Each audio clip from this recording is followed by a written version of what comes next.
Okay, for the second question, you're given point A and point B and their coordinates. Your line L1 passes through A and B, and part A is asking you to show that the gradient of L1 is P root 3, and you're essentially just finding P. So, you have to find the gradient.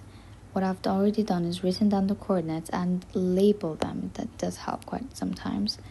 And your gradient is the difference of y over the difference of x. So y2 minus y1 over x2 minus x1. That's just 8 minus 5 over 7 root 3 minus 2 root 3. And we know that 2 negatives makes a positive. So this is going to be plus. 8 minus 5, you get 3. 7 root 3 plus 2 root 3. The third is the same, so it's just 7 plus 2. That's 9 root 3. You could very well just put this into your calculator at this point to simplify it. However, this is one of those questions where it says you have to show all stages of your working. If you have a third in your denominator, assume you need to rationalize it. So 3 over 9 root 3. To rationalize this, we multiply both top and bottom by root 3. That's because it's just one number. There's no addition or subtraction in it. So it's just 3 root 3 over 9 root 3 times root 3. You will get 27. This can be simplified further. 3 over 27, you get 1 over 9, and that's root 3, so that's just root 3 over 9. Perfect. You could have very well just put this into your calculator to simplify it. However, you don't want to really take the chances. You want all the extra marks you can get. Now for the second part. The straight line L2 is perpendicular to L1 and passes through A. Wonderful. So we know that they're sharing that in common. Find the equation of L2. Give your answer in the form. Perfect.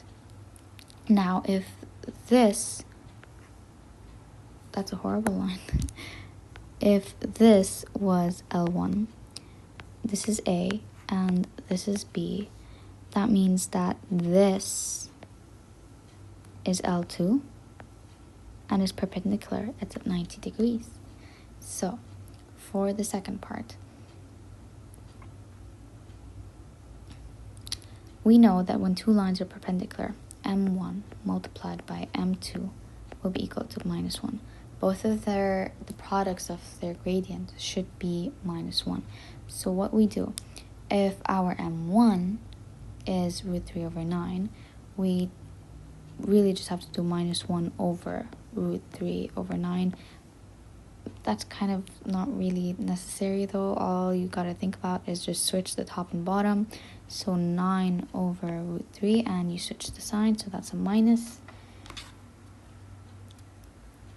And that's your gradient, that's M2.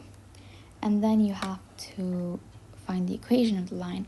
Now before, we're so used to using y is equal to mx plus c. However, now that we're in sixth form, we don't do that anymore.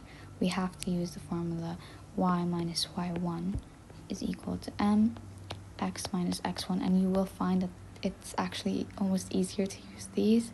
So you have your A coordinates, because we know that L2 passes through A. So y minus 5 is equal to minus 9 over root 3, x minus 2 root 3, so that's plus 2 root 3. And then you just take the steps to expand it. I personally like expanding the right side first. I'll do that over here. You get minus 9 over root 3x minus, take a second on the calculator, minus 9 over root 3 multiplied by 2 root 3. You get minus 18. Perfect. Just write that out. Bring the 5 to the other side, so that's minus 18 plus 5. So you get y is equal to minus 9 over root 3x plus, no, minus 13. Perfect. However, we have a surd in the bottom in the gradient, so I'm just going to simplify that. Multiply both. Minus 9 over root 3. That's just, so y is equal to minus 3 root 3x minus 13. This is a bigger question, so it's not really necessary for you to show the working of the rationalizing in this part. You've already done it once. That's about it.